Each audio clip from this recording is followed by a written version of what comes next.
Hello to all the subscribers and friends of the Sim Around channel, a channel about the friends of flight simulators. In today's short video I will explain you how to start up a Airbus A320 from a dark and cold state. Dark and cold state means that all electrical and the engines are shut down. For the purpose of this video we are using the Flight Simulator X and we have selected an Airbus A320 from Swiss Airlines. Outside the terminal we see the overhead panel, everything is shut down, and the main panel also. First of all we check that the thrust lever is set to 0, to idle, okay, and then we'll check the parking brake. The parking brake is on. That will be the state of a parked aircraft. Let's see at the overhead panel. We will have to search for the battery switch. So we switch on the battery and we see that it applies electricity to all the instruments, the flight instruments of the aircraft. We take a look at the master caution indicator, which shows that there are problems. In detail we see that the parking brake is on, the two generators of the engines are out of order, and that the hydraulics also are not working, which is absolutely normal right now. Let's take a look at the bleed monitor. We can see that the APU, which stands for auxiliary power unit, is off. We see no pressure is applied. Also here that the APU is off. The APU is a small generator located at the rear side of the aircraft that produces electricity and the air needed for the air conditioning in the cabin and the engines to start. So we switch on the APU, we see that the pressure is applied and the APU is on. Without it, the batteries of an aircraft could last about half an hour. Next we switch on the beacon light. Beacon light is a red flashing light that informs the crew, the ground crew, that we're about to switch on the engines. We will not start the engine unless the crew is notified about this to prevent any accident. Now let's see at the bottom monitor the bleed circuit, which shows all the interconnections, the valves between the bleed system. And on the left side is the left engine number 1, on the right side is the right engine number 2. The APU is in the middle, which is up and running. Then we have to route the air produced by the APU unit on the first engine, the left engine, to start it.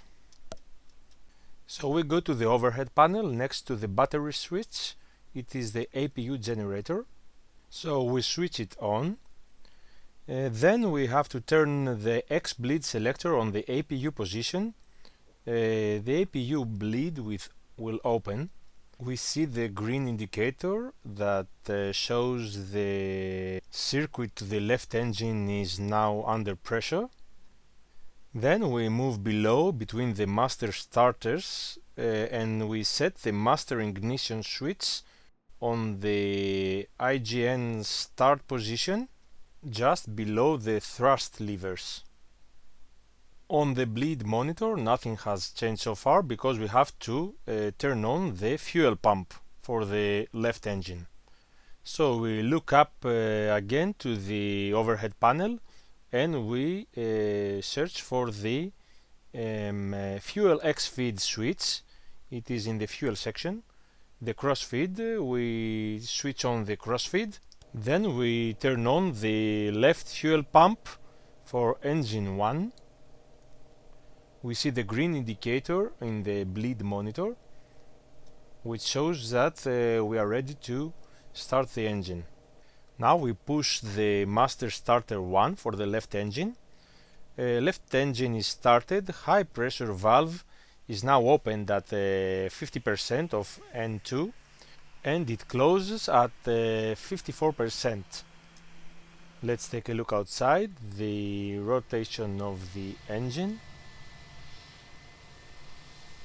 When the engine is started, the electric generator that exists inside it is automatically engaged, and now it remains only to open the left engine bleed and switch the X bleed selector to the engine's position to send all the air pressure from the left engine to the right engine.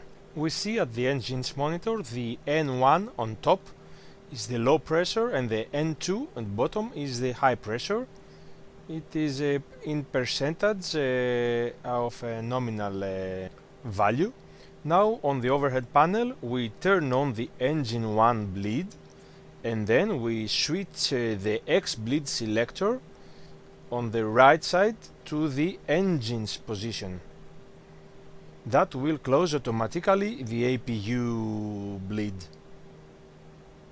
Right now the air that is produced by the left engine is sent to the right engine, and at this moment we can shut down the auxiliary power unit by pressing the switch of APU.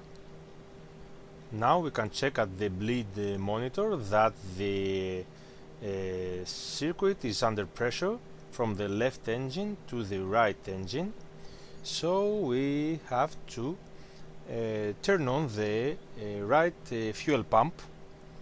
So we go to the overhead panel to the fuel section and we switch on the right fuel pump, and then we go down to the master starter. We push the right master starter 2 switch.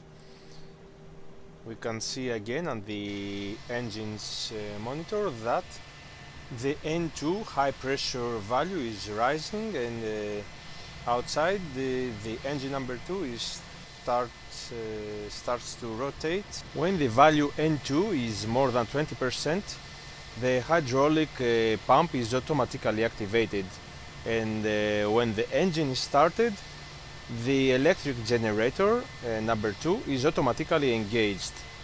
Now it remains only to open the right engine bleed and positioning the X bleed sector to the auto position. So let's go inside to the overhead panel. We open the engine 2 bleed switch and we turn the X bleed selector to auto to the left. We check that the APU bleed is closed, and then on the fuel section we close the X feed fuel valve, the cross feed, and at the end we turn the master ignition switch to the normal mode position. Now we can check at the bleed monitor that the whole circuit is under pressure, marked as green, and the APU is off, marked as orange. So the electricity and the air needed for the aircraft systems is now produced by the engines and the generators next to them. We can clear now the master warning alarm by clicking on the button. Okay, this is cleared now, showing that no other warnings are active. So this is our aircraft now with both engines up and running. Now let's say a few words about the aircraft hydraulics. The Airbus A320 runs on 3 separate hydraulic systems, which in emergencies can be combined to perform as one. The 3 systems are the green, the yellow and the blue system. They run several aspects of the flight. The green is, for example, is for slats and flaps, landing gears, brakes, stabilizer. The blue is for the rudder and emergency generator.